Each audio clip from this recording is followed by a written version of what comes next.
السلام عليكم ورحمة الله وبركاته. النهاردة معاكم فيديو جديد وهنعمل السجق المميز بتاعنا، بس النهاردة مش هنعمله باللحمة، هنعمله بمكون ارخص من اللحمة بكتير. يلا كده على الفيديو نشوف عملنا الجمال ده ازاي. بسم الله الرحمن الرحيم. بسم الله الرحمن الرحيم. النهارده هنعمل السجق ولكن بطريقه تانية. احنا عملنا الطريقه الاولى وكانت باللحمه المفرومه، النهارده هنعملها ولكن مش بلحمه مفرومه، بمفروم الفراخ. الفراخ دي بتتباع قطعه زي دي، يعني انت ممكن بتروح للمحل بتجيبي قطعه اسمها قطع شاورما. انا اللي فرمتها وقلت اوريها لكم. قطع الشاورما بتبقى قطع كبيره كده مطرح الخل، بتبقى قطعة من ناحية الصدر او من ناحية الورك، بيبقى ميكس بين الاتنين. بتاخديها وتفرميها. طبعا اللحمة عشان سعرها عالي قوي فطلب مني ان انا اعمل بمكون تاني غير اللحمة. فالفراخ احلى مكون ممكن بيكون بديل للحمة، بروتين برضو. بفرمها اهي، بتتفرم بمنتهى السهولة اهي، مفيش اي مشكلة، بسرعة جدا بتتفرم. خصوصا لو انت السكينه بتاعتك بسلاح واحد، على فكره بتفرم اسهل من السكينه اللي لها سلاحين. حتى لو لها اتنين شيلي واحد. انما لو في كبه كبيره عادي افرمي بيها. مكنه اللحمه عادي افرمي بيها، مفيش اي مشكله. وبعد كده البهارات بقى اللي هنستخدمها ايه؟ هنستخدم ملح طبعا، دي بابريكا، دي جوز الطيب على كبابه صيني، الاتنين على بعض. دي بهارات سجق بتجيبها من عند العطار. ده فلفل اسود، توم باودر وبصل باودر وشطه لو انت بتحب الشطه. وهنا شويه من ايه؟ شويه من الزعتر، شويه صغيرين من الزعتر بينكه الفراخ.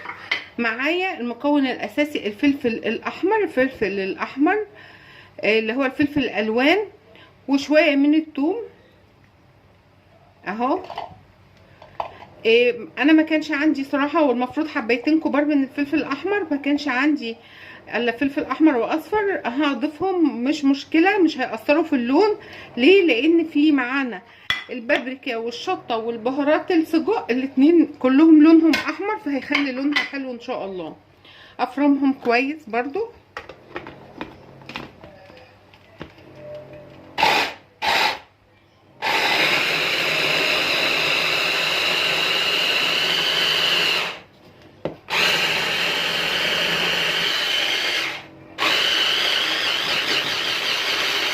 مكون اساسي بضيفه على الفراخ وهي حته جوش، بفرمها كويس قوي، بضيفها على الفراخ عشان الفراخ نسبه الدهن فيها قليله.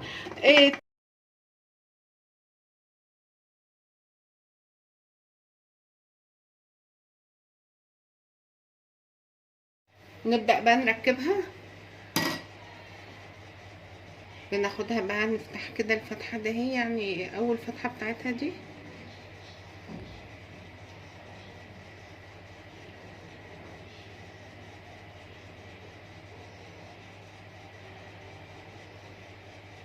اهي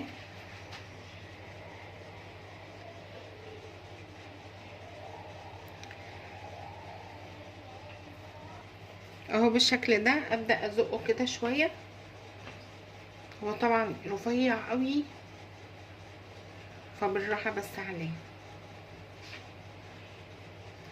لو مفيش حد عنده المكنه دي ممكن عادي باي قمع، وكده خلاص الحته دي المقطوعه.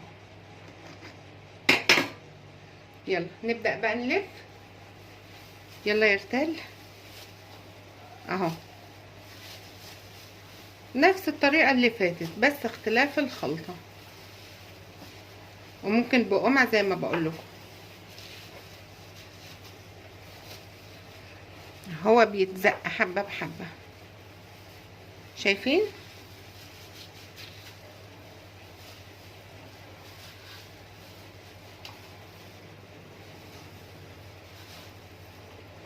على فكره ممكن تدهني القمع ده زيت عشان يسهل عليكي، لان هو الهانك ده مغسول وكان في الفريزر،